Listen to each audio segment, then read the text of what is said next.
Welcome to the Lowdown Radio Show, episode 117, presented by advrider.com. I'm Neil Graham. This week, managing editor Zac Kurylyk joins me to talk about the ins and outs of motorcycle reviewing. I'm going to be testing for the site this summer, and I want to know what you think matters. Do reviews influence your decisions? If so, how and why? And what's important to you? Range, seat height, tread depth, something else? And what is it that reviewers always miss? Is it vibration? Is it wind buffeting? Is it the sound quality of the engine? Or do you just think that we constantly suck up to manufacturers just for the chance to ride the latest and greatest? Let me know what you think. Zac, thank you for joining me on short notice from your vacation cabin. Your family's at the pool, which is where you should be if it wasn't for me. So thank you, and I'm sorry. But please don't hold this against me. I've got enough people with things holding things against me. But we're going to talk about motorcycle testing, and things have been a little thin on the site lately, and, well, you're part of the problem here. I've been crashed a bike, so you're taking it a little bit easy, but also another member of our squad has had an issue. Yeah, that's right. Kate Murphy, who had recently gone to review the Triumph, I think the new 660 in Spain. She got home.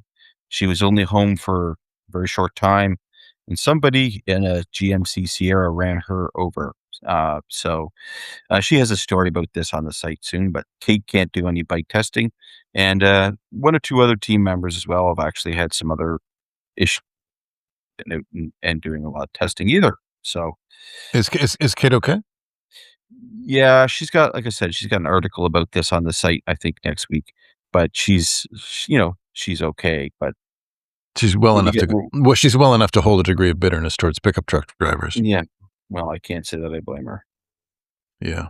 See, the thing for me is guys in Dodge Rams. I don't know what it is. It's that, especially, they're always 5'7.5", and they got the biggest ram, and they got the rims that extend past the edge of the fender, and it doesn't quite. All our Dodge Ram driving listeners infuriated. It doesn't quite look right to my refined eye, and yet when I'm on a bicycle, they hate bicycles. First of all, but a motorcycle doesn't matter. They are right up your ass, in a not a pleasurable way, I must say. But so to compensate, I'm going to be doing some more testing, and I have been testing motorcycles for a very long time, and I've got a Ducati Multistrada V2 right now, it's really interesting because if you compare it to a Multistrada from a dozen years ago, I mean, Ducatis are really, and this is something I'll get into in the piece, but it could be a V-Strom, like seriously, like they are that refined. I remember, like, for instance, one of the early Multistradas, we were in a group ride and there was a bunch of Japanese bikes. And whereas, on a Suzuki, you could go through, or Kawasaki, you could go through town, in fifth gear at a walking pace. And, you didn't really have to downshift unless you wanted to. Whereas the Multistrada would be bucking in second. But it's not like that anymore. They're so pliable and flexible. That's kind of a shocking thing to me. All motorcycle brands, within reason, are kind of moving towards this one. There's almost it's not like the universal Japanese motorcycle. It's almost the universal motorcycle.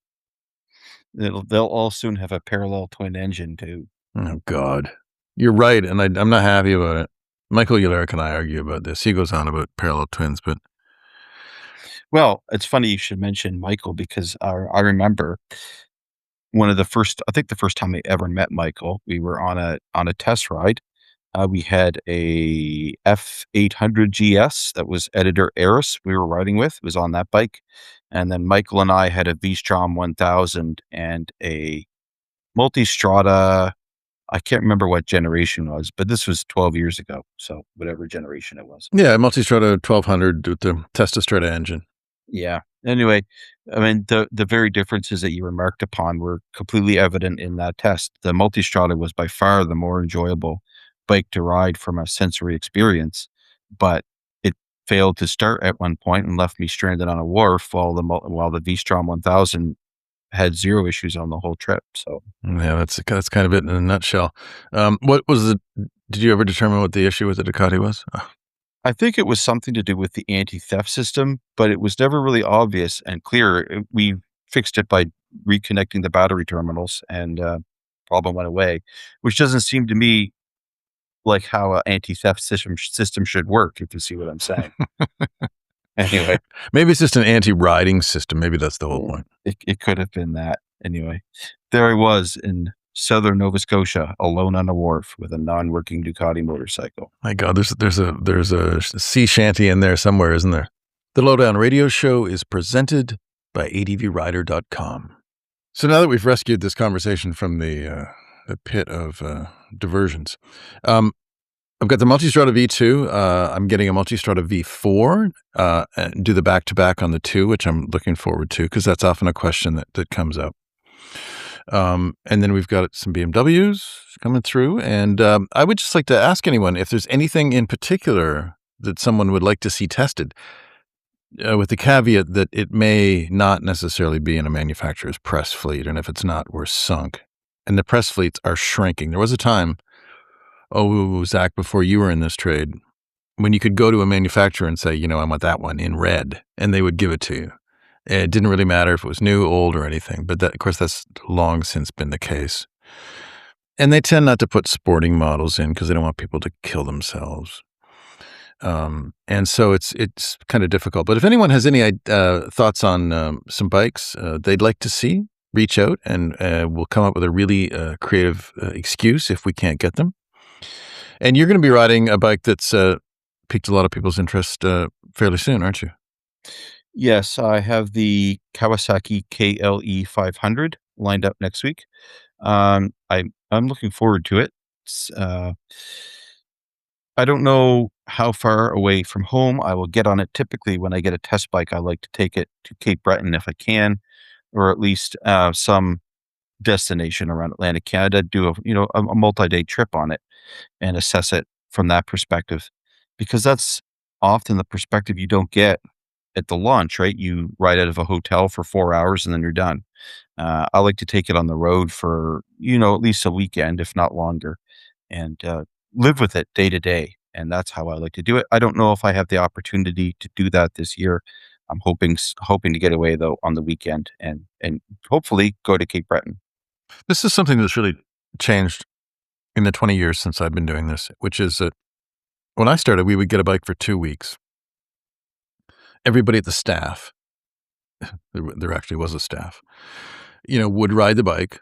We'd get it all for 3 or 4 days. And so we'd put, sometimes 4,000 kilometers, 2,000 to 3,000 miles on a bike. And that's almost non-existent anymore. Even the sort of the bigger sites, it's almost exclusively, with some exceptions, but almost exclusively press launches. Because the thing with testing bikes with your own staff on your own turf, it means that you've got to pay for gas. You've got to pay for hotels and motels if somebody's traveling any distance. And the price just skyrockets. So it's not something that happens very often. And I think it's really done a disservice because you really, press launches, and God knows I've done enough of them, but they really do. I mean, manufacturers are not foolish, and they know how to tailor a bike, at least if they're done well. They know how to tailor a bike to the perfect place. If it's a supermoto, they get you windy roads in Spain, and they just know the distance you should go before your ass starts to scream or your inseam. And so there really are, you are riding a bike in an environment that probably has nothing to do with the person who would actually buy it, who's reading the review. So, and of course it's brilliant. And if you or I were in the same position, or anyone listening, we do the same thing. But it's not the best way to test a bike. To test a bike, you got to roll it in and out of the garage. You got to put fuel in it a bunch of times. You got to mess with it. You got to get confused by the electronics and not have anyone to talk to. You got to figure it out. I mean, that's really something that's gone by the wayside in modern motorcycle journalism. I agree 100%. To me, if you're reviewing motorcycles, you should be doing it from an everyman's perspective. Now, some bikes, like if I'm going to ride, And Zac, I must say, You are. If you look up every man in LinkedIn, Wikipedia, you're going to see that mug right there. Yeah, I would tend to tell people to avoid it then. But my point is, it doesn't do a lot of average readers any good to know that the GSX-R 1000 will go around, you know, whatever raceway, 0.3 of a second faster than last year's model, when they won't ever take it to that raceway. And if they did, they wouldn't be able to achieve those speeds. What they need to know is it easy to start? Will the battery run down if you leave it in your garage for a week? And I know that there are factory bikes that do that from a company whose name The old parasitic drain, my friend. yeah. Or,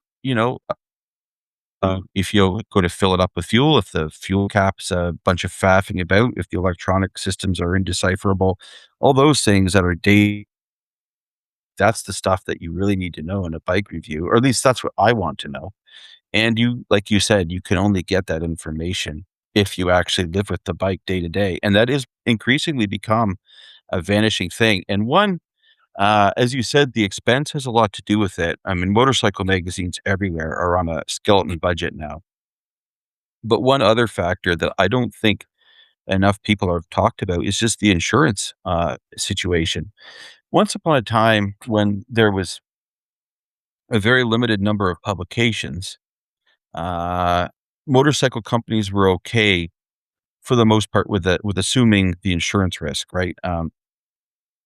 If somebody working for let's invent a fictional magazine, we'll call it ADVrider.com? Yeah, Cycle Globe. We'll invent a magazine called Oh, Cycle Globe. Globe. Oh, yeah, I used to work Okay, there. Yeah. say that Cycle Globe is the standard. They have 125,000 subscribers.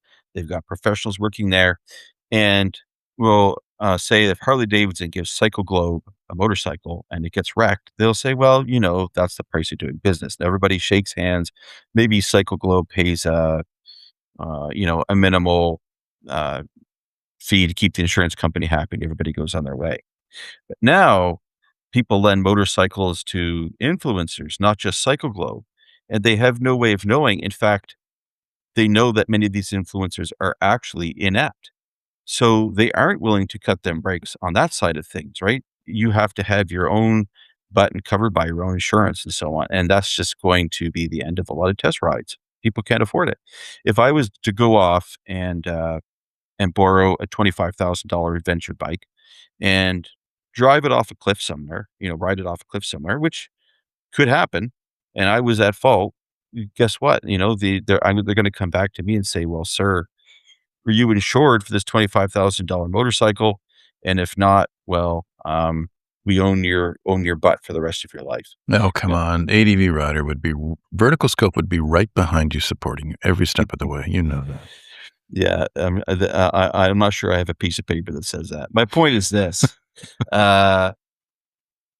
Everything in COVID, the bottom dropped out of a lot of the finances in the industry at the same time as a lot of people broke into it that everybody knew that they couldn't necessarily trust them like they could before. So the money's changed, and that means that people are less willing to loan you a bike. And if you get the bike, the financial risk is a lot higher now. One thing that is never really spoken of, although everybody knows it, it's one of those things we all know to be true, but nobody wants to say it out loud, is also the bias of certain publications when it comes to testing. I was curious, the Harley released its, what's the Super Glide? Is that what it's called? I think so, yes. Yeah, I mean, it's a pretty bike with the white and the blue and the red, right in time for America's 250th. It's a good looking piece of kit. But the one thing that's really odd about Harley Davidsons, and I do like Harleys. Sometimes we have some issues with them. Me, talking about me in the third person. But for the most part, I think they're pretty good bikes. Now, the one thing that I find really strange about Harleys, and this is echoed by a lot of people that I know, because whenever I see or know anyone that rides one or owns one, I ask them questions. And one of the things that's really odd about a lot of Harleys, not the big touring bikes so much with footboards, but anything with foot pegs, is that Harley, for some reason, manages to get foot pegs and the handlebar relationship in a really odd kind of rider triangle. And I can't. I know. Realize women will take your head off when you say things like this, and rightly so. But it is kind of the birthing position, and your hips just scream, like lowriders and street glides and stuff like that. There's certain positions. So this bike came out, and I was doing a lot of in preparation for this conversation. I was doing some reading of reviews of the American press on this bike, and one rider who said he was around 5'7" or 5'8" said that the bike was extremely uncomfortable. And then another writer with another large U.S. publication who's over 6 feet didn't make any comment about the rider triangle. Now that I find really curious. So do you think there still is a pro-U.S. bias, for instance, for American bikes in the U.S.? Zach? It was on a roller. We'll be back when Zach gets this figured out. The Lowdown Radio Show is presented by advrider.com. Become a site supporter and receive our biannual magazine, advrider.com. Zach, before you took off poolside and then were sent back by your children who were at least responsible, I was going on and on about the perceived bias for certain products in certain markets, i.e. Italian motorcycles in Italy. And if you've ever read English reviews of Triumphs, I mean, it's like they've really just developed the wheel with a Pirelli on it. Actually, Dunlop, it's English. Whereas the new Harley that came out a week or so ago, the American press, kind of was beyond effusive, especially one publication. Very old publication. Used to be Prince, not anymore. Do you think that really exists anymore in a big way, that the U.S. bias towards U.S. motorcycles? I think that is diminishing as the number of old school guys in the business diminishes. And I know that there were guys that were in this industry who cut their teeth on flat tracking on XR 750s or whatever. They had a long relationship with particularly with Harley Davidson. Did you just say David Edwards? I did say David Edwards. Oh, you didn't? Okay. I thought I heard his name. Besides, I think David Edwards likes his Japanese motorcycles just fine. But I think that was there. And for a certain extent, I don't care, I don't care that you prefer your own in-country product. You should, to a certain extent. Yeah, but okay, yeah, which is fine. But which is another question though, which is it's one thing to like it, but it's another thing that like if your legs are screaming or if it's uncomfortable, if the brakes are terrible or something, I mean, you have to say so. And that, that's the other thing too, is you're not trying to, what some people like in a certain bike, like, I've got Ducatis. And I can tell you more about the flaws in Ducatis than anyone alive.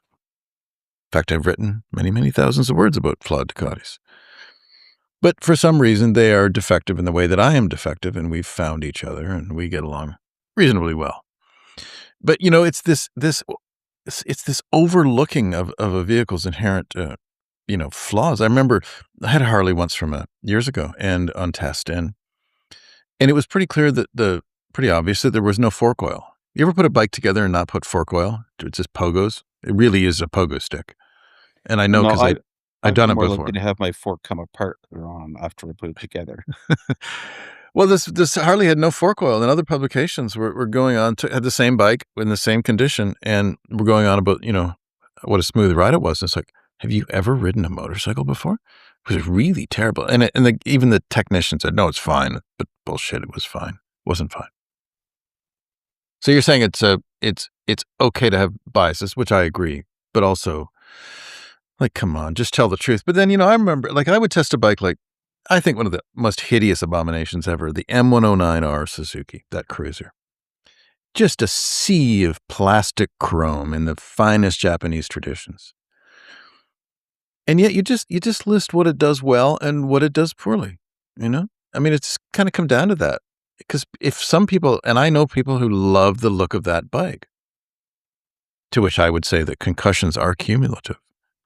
I think when I mean, I haven't compared to a lot of other journalists, I haven't done a lot of motorcycle reviews, and I'm happy with it that way. I don't like reviewing motorcycles, because I've I've always felt that you should a motorcycle's suitability to a rider depends on each rider. There are some motorcycles I've ridden, that suited me great and other people didn't like them and vice versa. But having said that, I think it's important to talk about 2 things. Number 1, as you said, what does the motorcycle do well? And then number 2, you should say, will this motorcycle function in day-to-day life, or at least if it's likely to be ridden in that role, you know?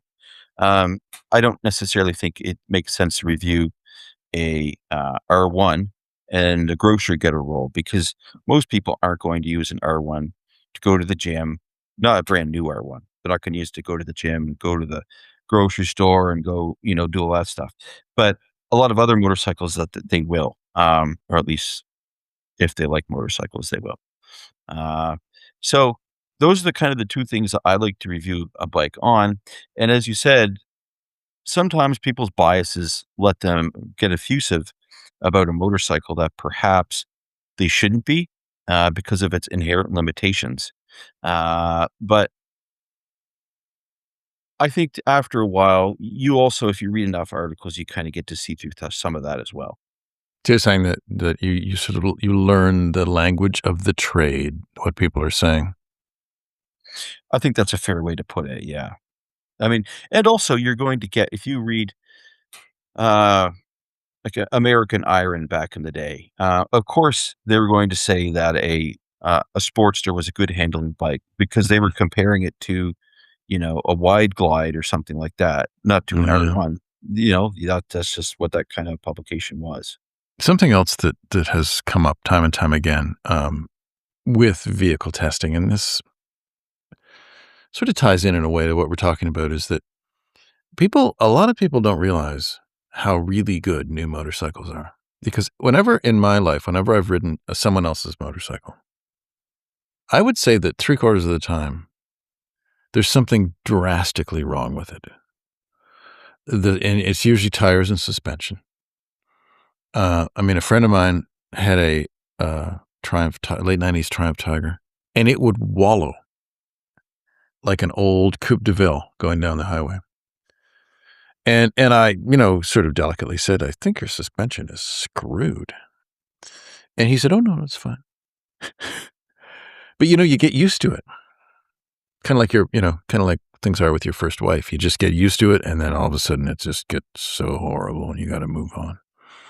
But, people do, we do, it's a human nature, and because it happens, so slowly, the degradation of a bike's suspension or tires. And the other thing is squared off tires.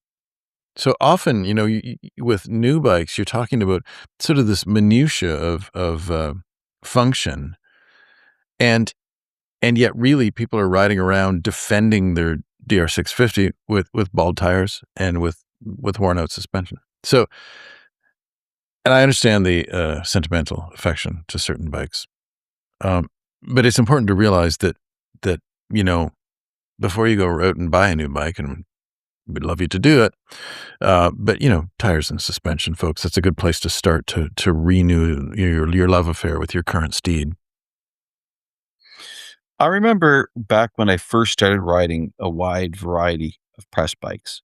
I mean, I never had the access out here in the Northeast compared to what you would have in a major urban center. But at one time, I did get to ride a lot more than I did now. As you pointed out, manufacturers' fleets used to be a lot bigger. And you'd go from riding those bikes to riding a friend's motorcycle, and you'd say, like, "What?" Like, as you say, you'd say, "What's wrong with this?" "Oh, it's great. It's this and that." I'd say, "Buddy, like, I don't mean to sound like an elitist jerk, but you should ride something new once in a while," and you'd see, like, you're riding a piece of crap. And it's mostly fixable stuff. It's just that you don't notice it because, as you say, the change comes over time. And you think to yourself, well, it's fine, that my motorcycle, as you say, wallows, like a water buffalo. Nah, you might be able to get from A to B that way, but you'll enjoy it a lot more if you actually take care of it. I had a speaking of the clash between new and old.